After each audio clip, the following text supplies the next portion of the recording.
علیہ وسلم سے سیکھو کس قدر حضور کی زندگی خوبصورت تھی کہ میرے آقا صلی اللہ علیہ وسلم اپنی ازواج مطہرات کا بچا ہوا پانی وہیں سے منہ لگا کر پیتے تھے جہاں سے وہ لب لگا کر کے پیا کرتی تھی. اور اللہ کے حبیب علیہ الصلوۃ والتسلیم جب ان لوگوں کے ساتھ کھانا کھانے کے لیے بیٹھتے تھے تو ان کی انگلیوں کے نشان دیکھ کر حضور علیہ السلام وہاں سے لقمہ اٹھاتے تھے. آپ غور کریں, اللہ اکبر, ہم اپنا بچا ہوا پانی اپنی بیوی کو تو پلا دیتے ہیں لیکن اس کا بچا ہوا پانی پینے میں ہم اپنی توہین سمجھتے ہیں. حالانکہ حضور علیہ الصلوۃ والتسلیم کے بارے میں ام المومنین فرماتی ہیں کہ جس وقت حضور کا وصال ہوا اس وقت حضور کے منہ میں گویا کہ میرا لعاب موجود تھا, اس شکل میں کہ حضور علیہ السلام آخری وقت مسواک کرنا چاہتے تھے. اللہ کے رسول کو مسواک سے اتنا پیار تھا کہ حضور علیہ السلام مسواک کرنا چاہتے تھے. مسواک حضور علیہ السلام نے میرے بھائی کے ہاتھ میں دیکھی تو اشارہ کیا کہ مسواک کرنا ہے. میں نے مسواک لی تو مسواک کچھ سخت تھی. میں نے سوچا حضور بیمار ہیں, انہیں مسواک نرم کرنے کی زحمت کیوں دوں, تو میں نے اپنے دانتوں سے مسواک کو چبایا. اب آپ جان سکتے ہیں اچھی طرح سے کہ اگر کوئی مسواک چبائے تو اس کا تھوک مسواک کے اندر تو لگ ہی جائے گا. تو مسواک جب چبائی تو وہ گیلی ہو گئی ام المومنین کے لعاب سے اور پھر اسی حالت میں وہ حضور کے منہ میں دی گئی اور اللہ کے رسول علیہ السلام نے اسی سے مسواک کیا. اسی لیے ام المومنین فرماتی ہیں جو شرف اللہ نے مجھے دیا ہے وہ حضور کی کسی بیوی کو نہیں دیا. ایک تو یہ کہ حضور کا جس وقت وصال ہوا حضور کا سر میری گود میں موجود تھا. دوسری بات یہ کہ میرا لعاب حضور کے لعاب سے ملا ہوا تھا. اور تیسری بات یہ کہ حضور اس دن دنیا سے تشریف لے گئے جو میری باری کا دن تھا اور حضور کا وصال میرے گھر کے اندر ہوا. یہ شرف مجھے ملا ہے اور حضور کی کسی بیوی کو نصیب نہیں ہوا. آپ غور کریں, اللہ کے رسول علیہ السلام جن کے تلووں میں جبریل امین کے تاج کے موتی سجدہ کرتے ہیں وہ رسول اپنی ازواج مطہرات کی گود میں سر رکھ کر کے کبھی کبھی آرام فرمایا کرتے تھے. اب آپ مجھے بتائیں کوئی شوہر اپنی بیوی کی گود کو تکیہ بنائے تو محبتوں کا عالم کیا ہوگا. ہم نے تو عورتوں کو ٹیشو سمجھ رکھا ہے, جب پسینہ آیا ٹیشو نکالا پوچھا اور پھینک دیا. یہ آج مردوں کا حال ہو گیا ہے. ضرورت کے مطابق جیسے جانور چراگاہ میں جاتا ہے اور پیٹ بھر جاتا ہے تو بھاگتے ہوئے نکل جاتا ہے, تو کون اور میں کون, ایسے ہی آج کے مردوں کا حال ہو گیا ہے. نہیں, عورتیں جو ہے وہ ٹیشو نہیں ہے, عورتیں یوز کر کے پھینک دینے کی چیز نہیں ہے, بلکہ قرآن ان کے بارے میں کہتا ہے لِتَسْكُنُوا إِلَيْهَا, اللہ نے تمہاری عورتوں کو تمہارے لیے سکون کا ذریعہ بنایا ہے, تمہارے لیے چین کا ذریعہ بنایا ہے, تمہارے لیے اطمینان کا ذریعہ بنایا ہے. میرے بھائیوں آؤ اپنے نبی کی زندگی کو پڑھو, اپنے آقا کی سیرت کو پڑھو اور حضور علیہ السلام کی سیرت طیبہ کے مطابق اپنی زندگی کو گزارو. میرے عزیزو اگر حضور کی زندگی پڑھ کے اپنے ازدواجی زندگی کو گزارو گے تو میں پورے یقین کے ساتھ کہتا ہوں انشاءاللہ کبھی طلاق کی نوبت نہیں آئے گی.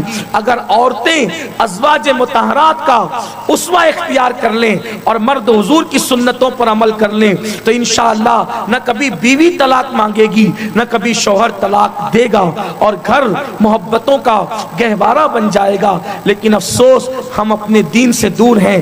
ہمارے سارے مسائل اس لیے ہیں کہ ہم اپنے دین سے دور ہو گئے ہیں. دوسرے لوگ مذہب اسلام کو پڑھ کر اس پر عمل کر رہے ہیں اور مسلمان اپنے مذہب کی تعلیمات سے دور ہوتے جا رہے ہیں. یاد رکھنا اسلام سے جتنا دور ہوتے جاؤ گے اتنا ہی مصیبتوں میں پھنستے جاؤ گے. آؤ اسلام سے قریب آئیں. وہ اسلام جس نے غلاموں کو آقا بنا دیا, جس نے منگتوں کو سلطان بنا دیا, جس نے گداؤں کو بادشاہ بنا دیا, جس نے بھکاریوں کو داتا بنا دیا, جس نے ذلیلوں کو عزت دار بنا دیا, جس نے گمراہوں کو آسمان ہدایت کا تارا بنا دیا, جو خود نہ تھے جو راہ پر اوروں کے کے ہادی بن گئے. کیا نظر تھی جس نے مردوں کو مسیحا کر دیا. اللہ اکبر. ایک عرب نے آدمی کا بول بالا کر دیا. خاک کے ذروں کو ہم دوش سریا کر دیا.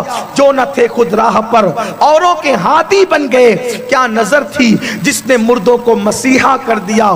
میرے آقا علیہ السلام کے دیوانوں، اسلام کے قریب آؤ، دین پڑھو، دین پر عمل کرو. دین پسند مت بنو صرف، بلکہ دین پابند بنو، تاکہ دنیا میں بھی سکون ملے، قبر میں بھی سکون ملے اور آخرت میں بھی سکون ملے. اللہ کی بارگاہ میں دعا ہے کہ اللہ سب سے پہلے مجھے اور آپ سب کو عمل کی توفیق عطا فرمائیں. اور میں دعا کرتا ہوں کہ فیمس سنجری گروپ کے جو جوان ہیں، انہوں نے بہت بڑا کارنامہ انجام دیا ہے کہ 11 غریب بچیاں کو دلہن بنایا. اللہ سے دعا کرتا ہوں انہوں نے غریبوں کی بیٹیوں کو دلہن بنایا. اللہ ان کی زندگیوں کو دلہن کی طرح سجا دے. اور جن لوگوں نے ان کا تعاون کیا، جس طرح بھی کیا، اللہ سب کو بہتر جزا اور بہتر صلہ عطا فرمائے. آئیے تقریب نکاح میں تمام دولہا حضرات سے گزارش کرتا ہوں کہ وہ میرے ساتھ کلمہ شریف بھی پڑھ لیں اور اللہ توفیق دے تو آپ بھی پڑھ لیں توبہ کی نیت سے. پھر انشاءاللہ تقریب نکاح پڑھیے. بسم اللہ الرحمن الرحیم. استغفر اللہ ربی من کل ذنب واتوب الیہ. لا الہ الا اللہ محمد رسول اللہ صلی اللہ تعالی علیہ وسلم.